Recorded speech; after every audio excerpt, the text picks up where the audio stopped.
Esté capítulo de número 1. Meus irmãos, a partir deste domingo nós estaremos meditando em todo o livro de Esté, um livro que é relativamente desconhecido, né? Normalmente se fala muito a respeito de Esté em congresso de mulheres e apenas implicações, né, para as irmãs e não, às vezes, aplicações para a igreja como um todo. E nós veremos como é um livro mais amplo do que isso, né? Então nós teremos aqui o privilégio de meditarmos na palavra do Senhor através do livro de Esté. Esté, capítulo de número 1. Nos dias de Assuero, o Assuero que reinou desde a Índia até a Etiópia, sobre 127 províncias. Naqueles dias, assentando-se o rei Assuero no trono do seu reino, que está na cidadela de Susã, no 3º ano do seu reinado, deu um banquete a todos os seus príncipes e seus servos, no qual se representou o escol da Pérsia e Média, e nobres e príncipes das províncias estavam perante ele. Então mostrou as riquezas da glória do seu reino e o esplendor da sua excelente grandeza por muitos dias, por 180 dias. Passados esses dias, deu o rei um banquete a todo o povo que se achava na cidadela de Susã, tanto para os maiores como para os menores, os 7 dias no pátio do jardim do palácio real. Havia tecido branco, linho fino e estofas de púrpura atados com cordões de linho e de púrpura, argolas de pratas e a coluna de alabastro. E a armação dos leitos era de ouro e de prata, sobre um pavimento de porfiro, de mármore, de alabastro e de pedras preciosas. Dava-se-lhes de beber em vasos de ouro, vasos de várias espécies, e havia muito vinho real, graças à generosidade do rei. Bebiam sem constrangimento, como estava prescrito, pois o rei havia ordenado a todos os oficiais da sua casa que fizessem segundo a vontade de cada um. Também a rainha Vasti deu um banquete às mulheres na casa real do rei Assuero. Ao 7º dia, estando já o coração do rei alegre do vinho, mandou a Meumã, Bistá, Arboná, Bigtá, Abagtá, Zetá e Carcas, os 7 eunucos que serviam na presença do rei Assuero, que introduzissem à presença do rei a rainha Vasti, com a coroa real, para mostrar aos povos e aos príncipes a formosura dela, pois era em extremo formosa. Porém, a rainha Vasti recusou vir por intermédio dos eunucos, segundo a palavra do rei, pelo que o rei muito se enfureceu e se inflamou de ira. Então o rei consultou os sábios que entendiam os tempos, porque assim se tratavam os interesses do rei na presença de todos os que sabiam a lei e o direito. E os mais chegados a ele eram Carzena, Setá, Admatá, Tarsis, Meres, Marcena, Memucã, os 7 príncipes dos persas e dos medos, que se avistavam pessoalmente com o rei e se assentavam como principais no reino. Sobre o que se devia fazer, segundo a lei, a rainha Vasti, por não haver ela cumprido o mandado do rei Assuero, por intermédio dos eunucos. Então disse Memucã na presença do rei e dos príncipes: a rainha Vasti não somente ofendeu ao rei, mas também a todos os príncipes e a todos os povos que há em todas as províncias do rei Assuero, porque a notícia do que fez a rainha chegará a todas as mulheres, de modo que desprezarão a seu marido, quando ouvirem dizer: mandou o rei Assuero que a introduzissem à sua presença a rainha Vasti, porém ela não foi. Hoje mesmo, as princesas da Pérsia e da Média, ao ouvirem o que fez a rainha, dirão o mesmo a todos os príncipes do rei, e haverá daí muito desprezo e indignação.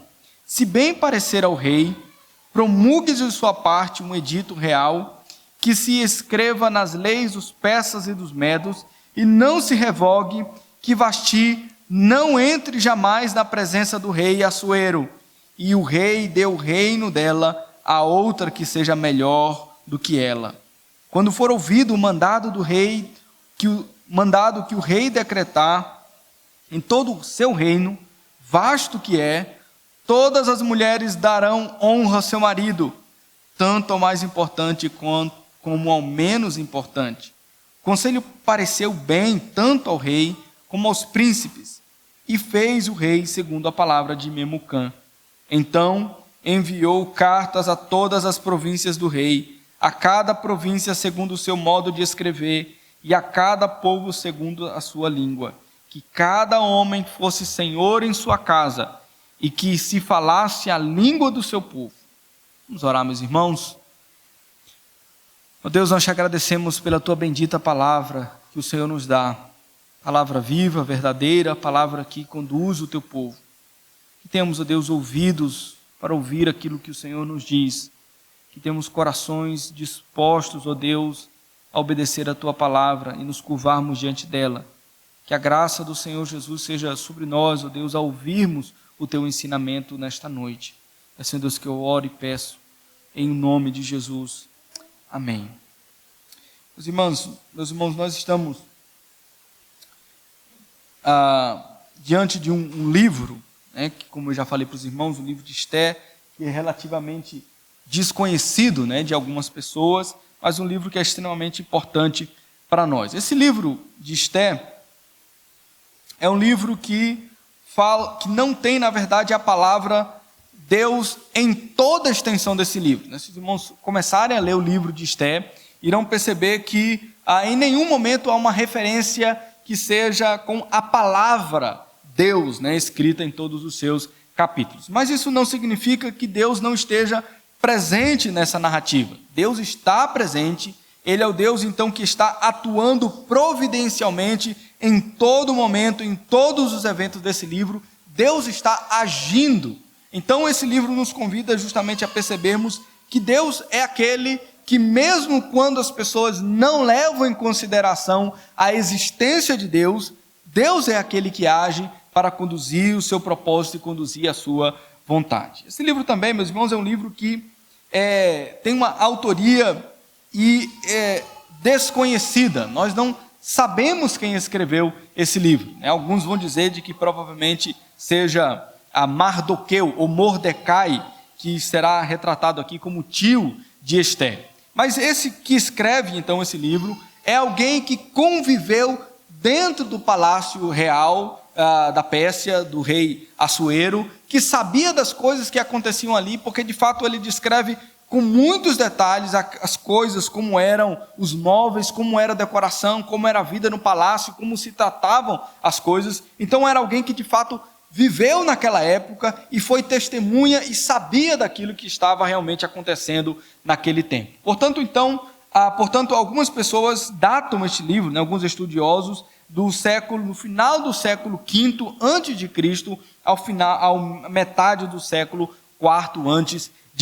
Isso faz com que esse livro, bastante antigo, né, seja colocado aí dentro dos livros nas Escrituras, que são os livros escritos no pós-exílio. E os irmãos vão bem lembrar disso, porque nós estudamos aqui há pouco tempo o livro do profeta Daniel, que relata a ida do povo de Deus para a Babilônia, quando no ano 487, finalmente, o rei da Babilônia, Nabucodonosor, cercou a cidade e então invadiu a cidade depois de um período e destruiu completamente os muros da cidade, destruiu as casas da cidade, destruiu o templo de Jerusalém que Salomão havia construído e então levou tudo à ruína. E o povo então de Judá foi levado cativo para a Babilônia. Mas os profetas então disseram que esse povo permaneceria ali 70 anos no cativeiro. Os irmãos vão lembrar que de fato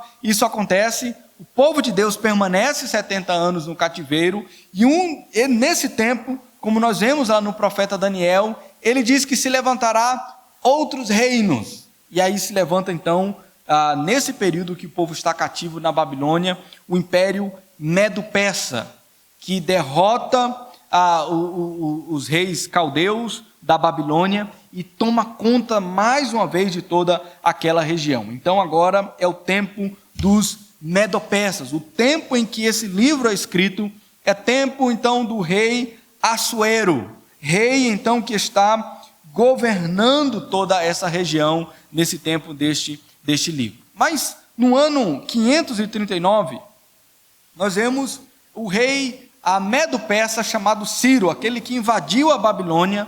Ele dá um decreto para que os judeus retornem novamente para Jerusalém, para que eles reconstruam o templo e eles reconstruam também a cidade de Jerusalém. Se os irmãos lerem depois o livro de Esdras e lerem o livro de Neemias, verão justamente a história sendo narrada daqueles judeus que retornaram para Jerusalém para reconstruir a cidade. Mas nem todos os judeus retornaram.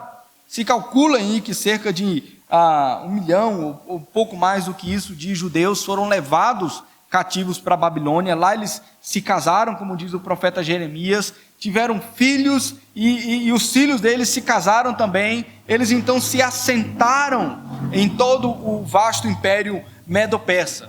E muitos então, no momento de regressarem, disseram: não, nós permaneceremos ali.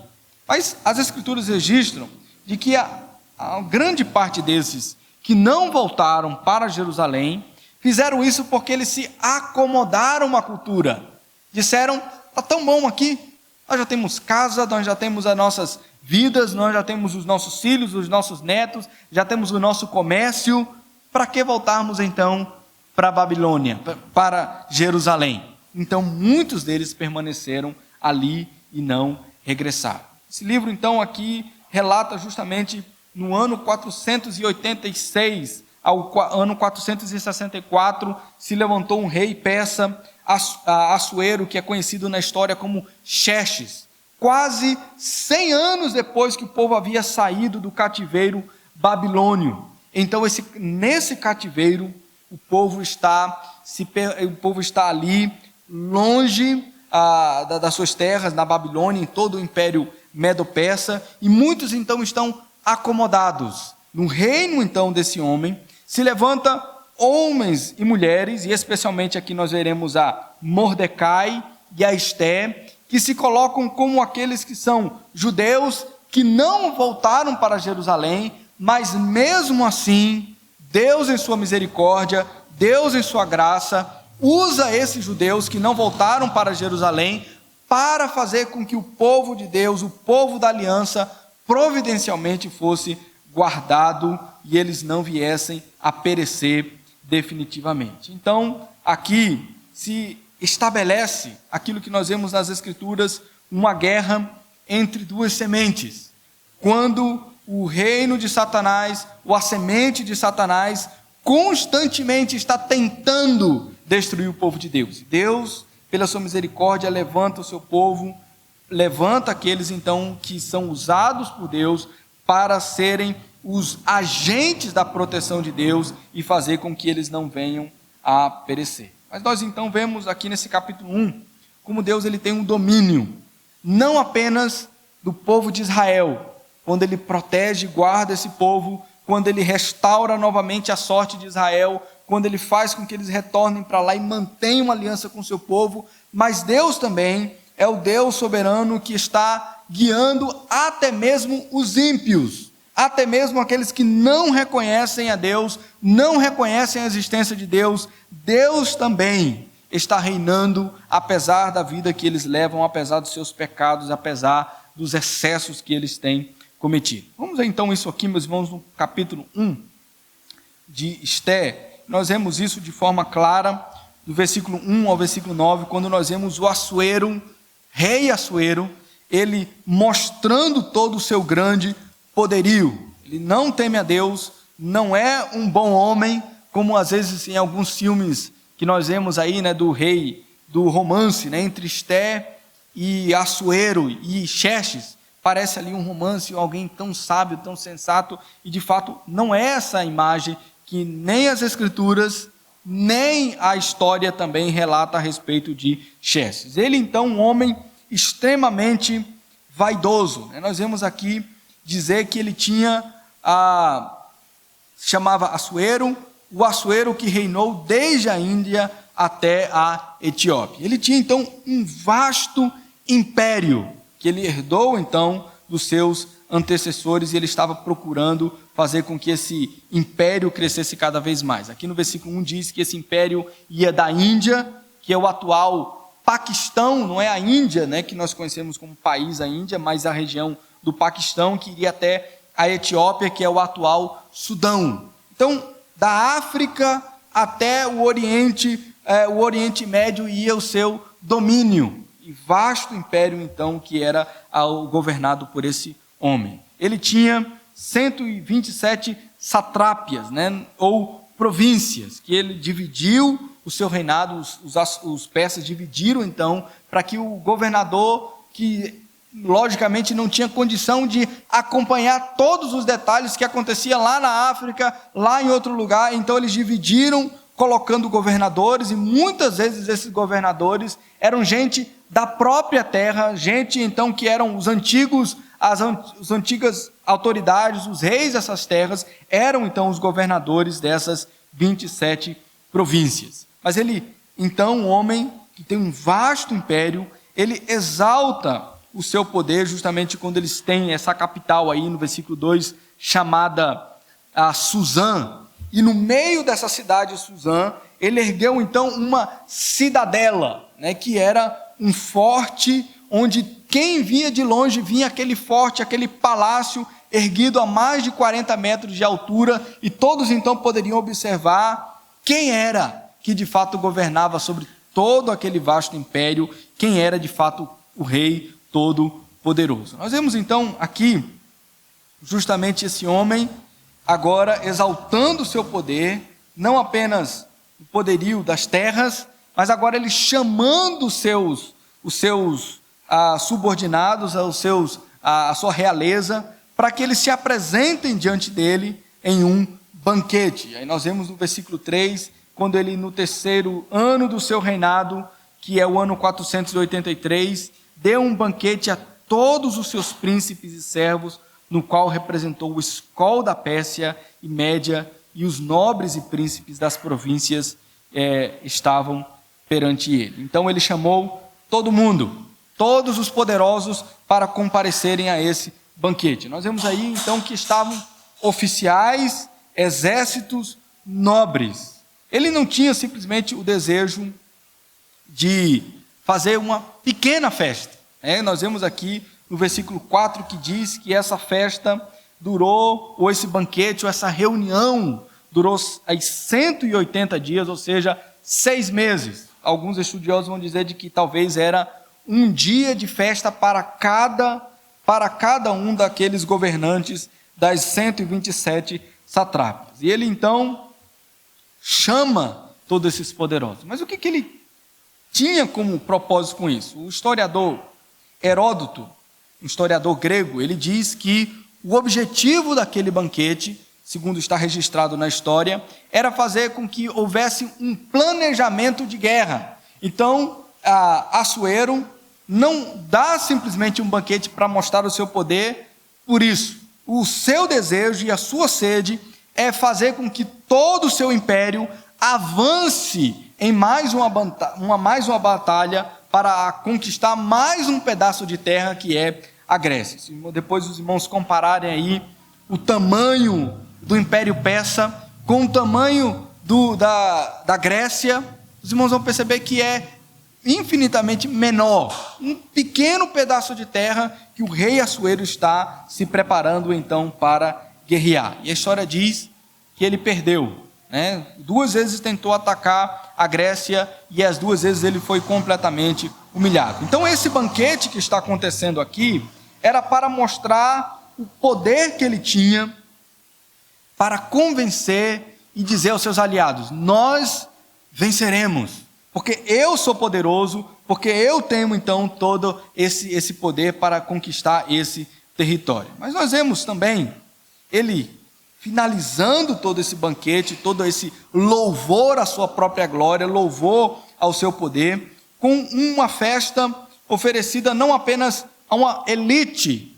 do governo, mas agora a todos os servos do reino, da cidadela, melhor dizendo, ali daqueles que estavam ao redor do serviço do rei Assuero. Então ele ofereceu um banquete de 7 dias para celebrar o fim desses planejamentos de ataque contra a Grécia. E aí nós vemos aí no versículo 5 até o versículo 8, falam da decoração, falam do ouro, da majestade então que tinha toda aquela festa.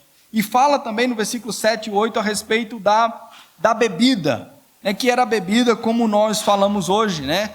Quando o pessoal faz festa, aí é open bar, né, para a pessoa ir beber à vontade, sem nenhum tipo de restringimento. Se a pessoa quisesse beber muito, ela beberia. Se não quisesse beber, ele não beberia. Então, há um banquete para finalizar aqueles dias em que eles estavam se planejando para guerrear. A rainha Vasti, pela primeira vez, ela é lembrada aqui no versículo 9, quando diz que ela também deu um banquete às mulheres na casa real do rei Assuero. Então, um outro banquete separado para as mulheres, conduzido pela rainha Esther. Nós vemos então aqui toda essa preparação e os detalhes que o texto vai colocando a respeito do poder de Assuero, para dizer que Assuero tinha um desejo de mostrar o seu grande poderio. Quem poderia resistir ao rei Assuero? E talvez, meus irmãos, nós vemos aqui justamente o velho desejo humano de querer ser exaltado e ser o centro das atenções, de querer mostrar, eu posso, eu sou poderoso, né? Ou eu tenho que ser visto, eu tenho que ser notado, eu tenho que convencer as pessoas de que de fato eu posso e então eu consigo as coisas que eu quero. Assuero então simplesmente está seguindo e é deixado seguir o seu próprio coração para acumular poder e para mostrar cada vez mais que ele de fato era poderoso. Mas algo então acontece a partir do versículo de número 10. Nós vemos a Vasti não obedecer, não se submeter ao poderoso rei Assuero. O rei Assuero, nós vemos no versículo 10, já embriagado, depois de 7 dias de festas, depois de um período grande aí de comemoração, de tratamentos, tratativas militares. Agora, nesses dias de festa, quando ele disse para o povo, bebam à vontade, ele mesmo então se embriagou, e ele mesmo então, aqui o texto diz que ele estava alegre por causa do vinho. Embriagado, bêbado, então ele tem o desejo de como que mostrar, de expor a sua esposa, né, a rainha Vasti. Ele pede aí no versículo 11, ele pede para que introduzissem a presença do rei, a rainha Vasti, com a coroa real. O nome Vasti, ele tem uma associação com aquela que é amada, aquela que é desejada.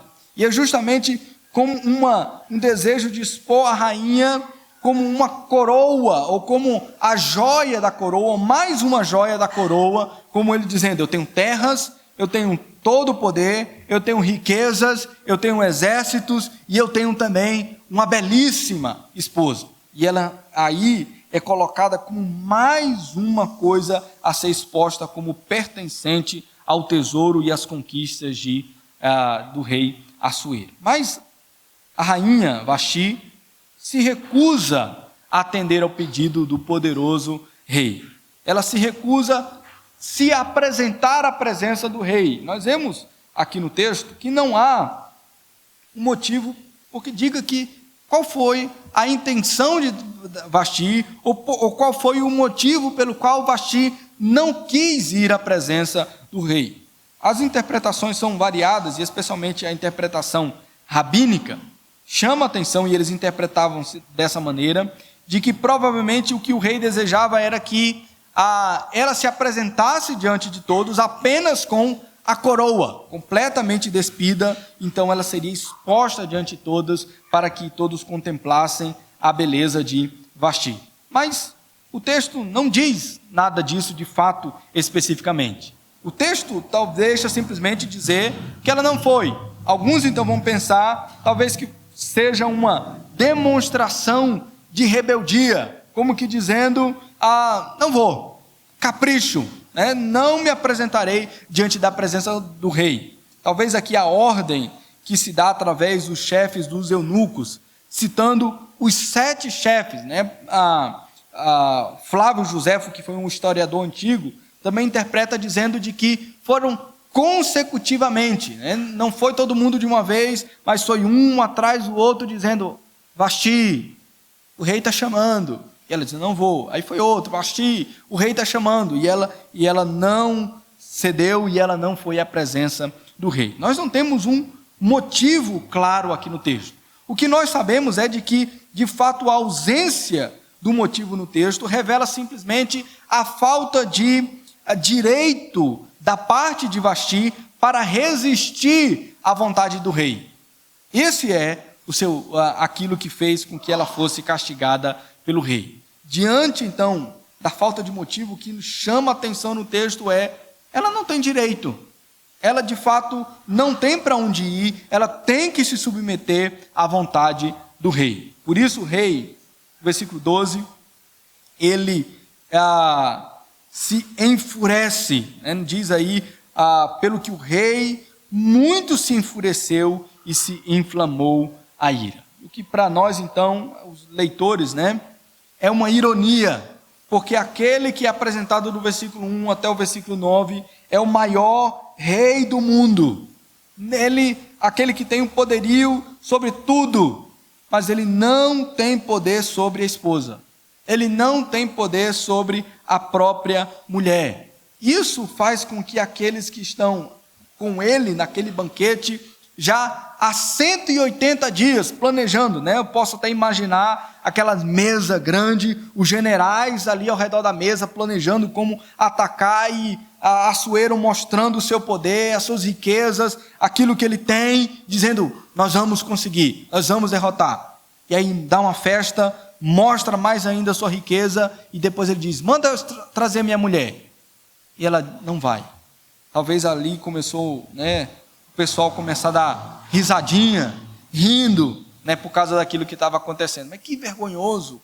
O rei todo-poderoso não tem poder nem mesmo sobre a sua esposa. Isso mostrou, meus irmãos, que aquele homem, de fato, não tinha controle não apenas sobre a sua esposa, mas ele não tinha controle sobre ele mesmo, né? Por causa da bebedeira, e a ira revelou que Assuero não era apenas impotente diante da sua esposa, mas ele era impotente também diante do seu próprio ego.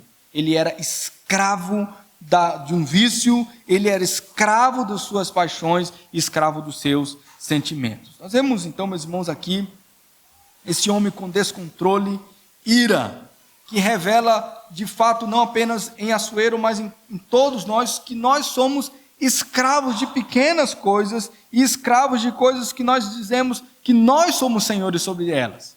E às vezes, então, aquele que se ira, né? Aquele que quebra tudo, aquele que grita, aquele que se enfurece por causa de pequenos caprichos. Na verdade, esse rompante que se dá não é a demonstração de poderio, na verdade é a demonstração de alguém que não consegue se controlar, que é controlado pelas suas paixões, que é controlado pelos seus vícios, que é controlado então por coisas tão pequenas, porque na verdade ele se acha rei, mas quando ele não consegue controlar tudo, ele briga, grita, quebra as coisas, se ira, porque ele diz: eu fui desafiado no meu poder. Na verdade, então, Assuero, exatamente como qualquer ser humano, exatamente como qualquer pessoa, se comporta como alguém que é escravo do próprio pecado. Nós vemos Assuero aqui, os irmãos, mostrar que não um homem mais poderoso, como um homem menos poderoso, somos todos nós também escravos daquilo que é o pecado. Mas o texto continua no versículo 13 até o versículo de número, punir a Vasti, e ele faz com que essa punição seja uma punição exemplar. No versículo 13 ao versículo 15, Assuero, ele chama os sábios do reino, e aqui ele dá uma lista desses sábios, que estavam à sua presença. Eram homens, então, que tinham conhecimento da lei, do direito, eram especialistas para resolver as demandas, eles conheciam daquilo que poderia ser feito. Mas interessante que o texto diz que toda essa movimentação foi por causa do ego de Assuero? Foi por causa do seu coração, que era escravo das suas paixões. Então, a briga de casal faz então com que um problema de Estado seja criado naquele momento. E ele chama esses homens, os especialistas na lei e no direito, para resolver os problemas que ele mesmo havia criado. Então nós vemos aqui um homem chamado Memucã, que tem a ideia do que poderia fazer. Primeiro, então, ele mostra as consequências do que Vasti havia feito. Mas é interessante, meus irmãos, que quando Memucã se levanta, assim como os sábios daquela época, dificilmente eles iam contra a opinião do rei.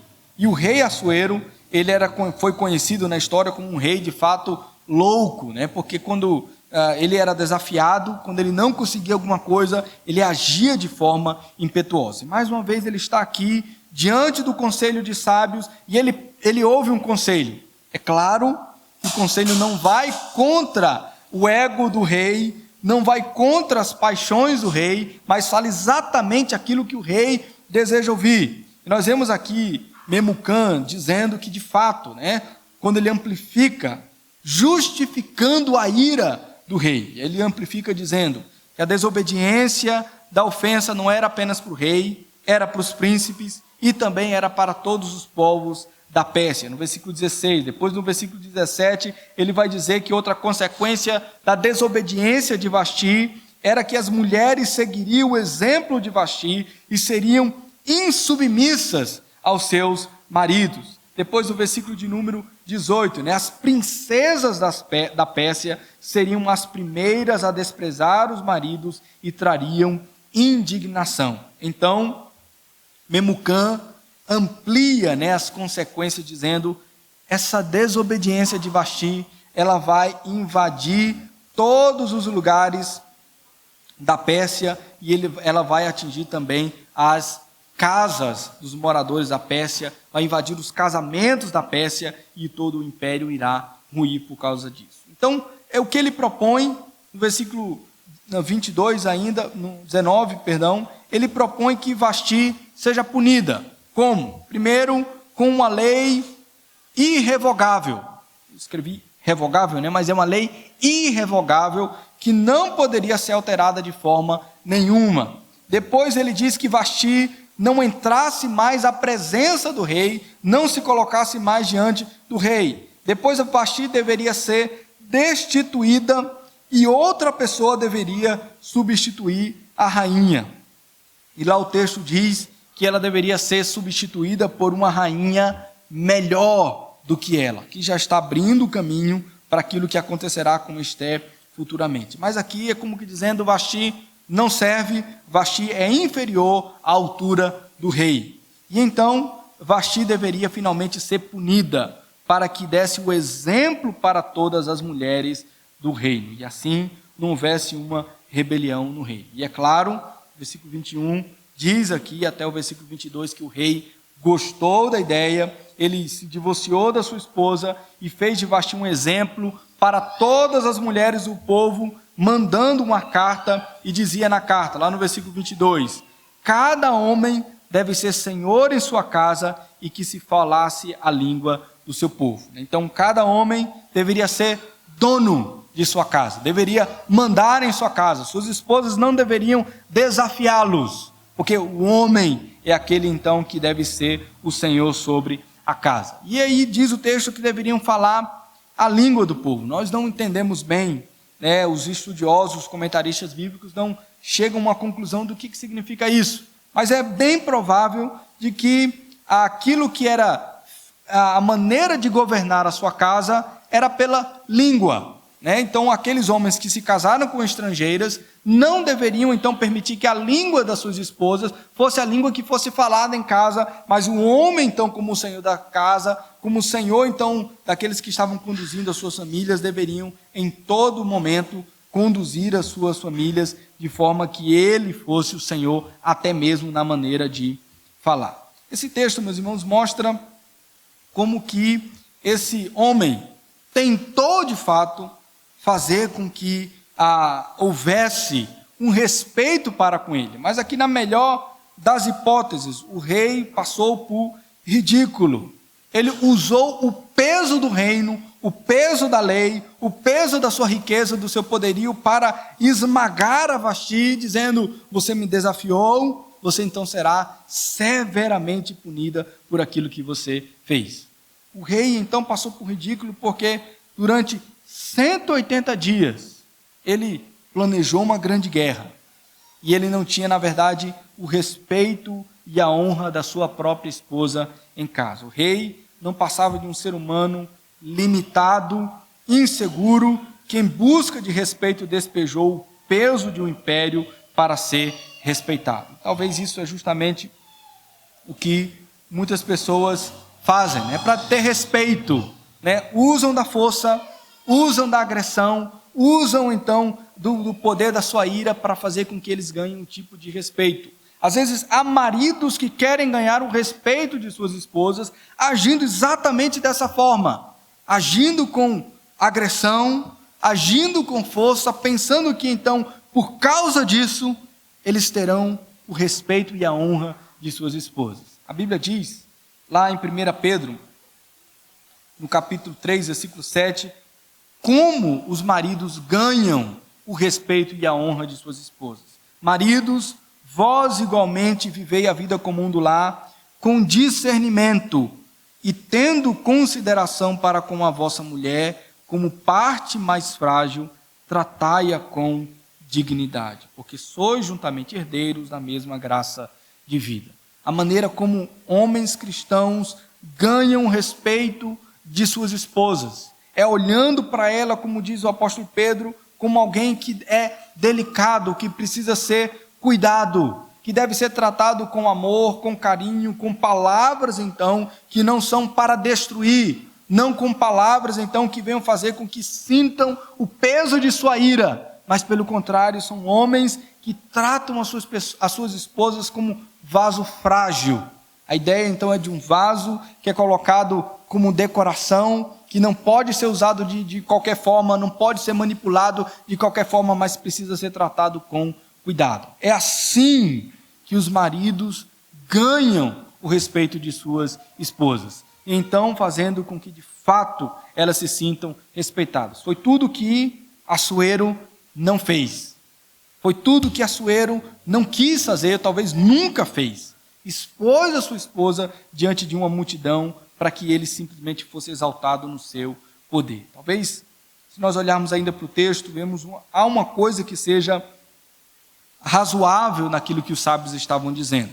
A estrutura familiar é de fato aquilo que vai conduzir a estrutura de toda uma sociedade. Então, a estrutura da sociedade é um reflexo do que acontece nas famílias. A busca pela verdadeira honra aos papéis de Deus, os papéis que Deus instituiu na família, produz uma sociedade forte. Por isso, meus irmãos, quando Satanás ele deseja destruir, ou na sua intenção constante de destruir a semente do povo de Deus, aqueles que fazem parte da família da aliança, é destruindo as ligações familiares, os papéis familiares, desfigurando aquilo que Deus estabeleceu na maneira como homem e mulher se relacionam.